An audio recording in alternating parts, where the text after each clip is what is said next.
How Pablo Escobar's son found out who double-crossed him. Pablo Escobar, the name speaks for itself. Born in December of 1949, Pablo Emilio Escobar Gaviria, popularly known as Pablo Escobar, was a Colombian drug lord and narco-terrorist. He founded the cartel and was the sole leader of the Medellin cartel. Dubbed the King of Cocaine, he is the wealthiest criminal in history, with an estimated net worth of $30 billion at the time of his death, during the 1980s and early 1990s, when his drug cartel monopolized the cocaine trade into the United States. The Colombian police, the US government, and his rival, the Cali cartel, all threatened him. Even Colombian special forces discovered Escobar in a house in a middle-class residential area of Medellin on December 2nd, 1993, using technology provided by the United States. Police attempted to arrest Escobar, but the situation quickly escalated into a gunfight. Escobar was shot and killed while attempting to flee the roof. He was shot in the torso and feet, and a bullet struck him in the ear, killing him. This sparked debate about whether he committed suicide or was shot to death.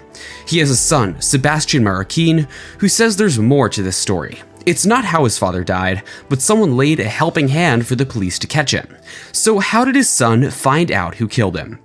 Those who have watched the Netflix series Narcos may believe they know everything there is to know about Pablo Escobar and the lives of people in Medellin at the time. It cannot be denied that most of what was shown was based on true events. However, Netflix did many things about the drug lord in order to make the storyline presentable. The way Escobar treated his children is one example of this. In the show, he's a loving and caring father who protects his children from all that he and others do in the world. However, the man never attempted to conceal anything from them and boasted about his ruthless actions. The show's death scene depicted Pablo letting his guard down because he was not the same man he was before going into hiding. This causes him to be pursued by the National Guard until he's taken down by a sniper and a soldier shoots him at close range.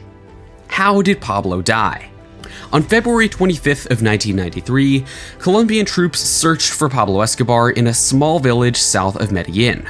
Unfortunately, the search block was able to converge on Escobar's house while he was on the phone with his son.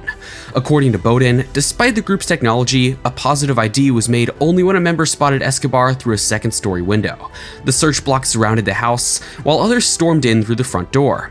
Escobar and a bodyguard stumbled out a back window onto an orange-tiled roof after being alerted. They were met with a hail of bullets to the head, and both died instantly. Escobar from one that entered his right ear and killed him instantly. Colonel Hugo Martinez, the search block leader who had pursued Escobar for 3 bloody years but was not on the scene, heard one of his men shouting into the radio after the gunshots had stopped. "Viva Colombia!" exclaimed the soldier. "We just assassinated Pablo Escobar." Following that, reports surfaced that Escobar had been shot with his own weapon, and the confusion of the encounter has left the question of who fired the fatal shot open to speculation. This is not the case, according to Juan Sebastian Marroquin, a side of Pablo known only to Medellin.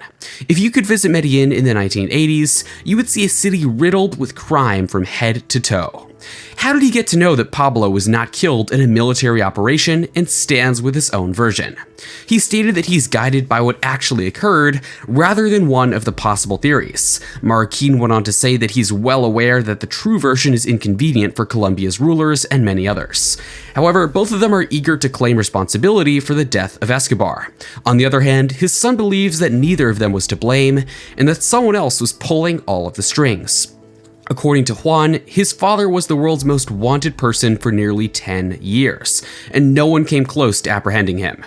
According to the interview, Pablo is also aware that phones can easily track individuals. He also did this to track down many of his own enemies. For someone who knew this, seeing that Pablo made more than 7 calls on his personal phone and mentioned his real name appears strange and out of place. Throughout his life, Escobar's son was told not to pick up phone calls, but on the day his father died, the father used his own phone more than 7 times. Furthermore, Pablo was well aware that the area in which he was making a call was under strict military control. Juan Marroquin concluded that his father wanted to be found by the authorities. It was his own suicide plan, not a successful drug hunt by the government's international hypocrisy. What happened after Pablo Escobar died, and how did the family cope with his death? There's no denying that Escobar was a bad man who was responsible for thousands of deaths, but the people of his city have a different opinion. Pablo was and continues to be a popular public figure, particularly among the poorest Colombians. This was so great that he was dubbed Colombia's Robin Hood. Among the many devotees to Chapabao's cause is his close friend and accomplice, Popeye. He is admitted to killing 250 people and being a part of another 2,500 deaths. This earned him nearly 3 decades in prison, of which he served 23. The question here is what would drive a man to take so many lives on the orders of another. Popeye told RT, "I'm a professional killer. I killed for money, but also out of love and respect for Pablo Escobar. I would kill my own father if Pablo Escobar ordered it to cause harm to our organization. It demonstrates that Escobar had many other incentives to reward loyalty in addition to substantial monetary benefits. When they're in their home territory, a person like this would be extremely difficult to track down or even stop." This is why the US and Colombian governments agreed to extradite local drug lords to the US. Escobar responded, "It's better to be in a grave in Colombia than in a cell in the United States." Pablo appears to have succeeded in fulfilling his claim. Finally, the truth is revealed to Escobar's son. Things were never the same when the drug lord died for the family he left behind. During an interview with it, his son, Juan Sebastian Marroquin, is asked how they were able to save their lives, and he responds that they paid for it by giving everything his father left to them in inheritance property.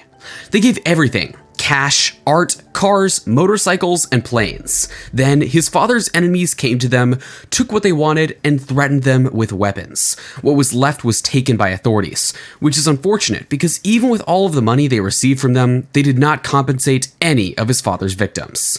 Also, regarding Marroquin's claim that his father could easily send drugs to Miami at any time and would have no problems doing so because corrupt American Drug Enforcement Agency members would be there to help him. What role does the United States have in the drug trade? He responded to this. He said, "Unfortunately, he must state that there's a strong link between the drug ban and the enormous unreported revenues. Latinos are accused of profiting from this. Most emphatically, yes. If the drug business is successful. The Latin American cartels have become extremely wealthy, but are not the richest in the drug trafficking hierarchy. Those who run cartels are the wealthiest. Have you heard of any in Miami, New York, or Chicago?" However, he did have a point here, as the majority of the DEA's efforts are directed towards Latin American countries rather than drug empires operating within the country. Marroquin went on to say that the world only knows about the regions south of the American border. The world is not shown in the pyramid's head, which actually runs the show. Instead, it's portrayed as a Colombian drug dealers producing drugs in Colombia, transporting them to the United States, and then consuming them themselves. Juan believes this is not the case, and Americans buy drugs from Mexico, Colombia, and other Latin American countries. The next step is to combine them with substances that multiply the quantity by 5 or more. They make 5 to 8 kilograms of pure drugs from a single kilogram of pure drugs. This 1 kilo costs no more than $20,000 to $30,000, but it yielded a profit of between $200,000 and $300,000. According to Juan, the larger sum of money is not made by Latin Americans and always remains in the United States. It's the same all over the world, whether in Europe or Asia, so there's no criticism of the United States. Another thing he mentioned was the corruption that runs through the country's governments. The world is aware of how much emphasis has been placed on border control since the September 11th attacks.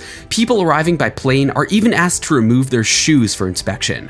The same level of strictness could have been applied to drugs, but no deficit was observed. So how do you think he died? What happened to his family after he died? Let us know your views in the comments below, and make sure to subscribe to our channel for more such videos.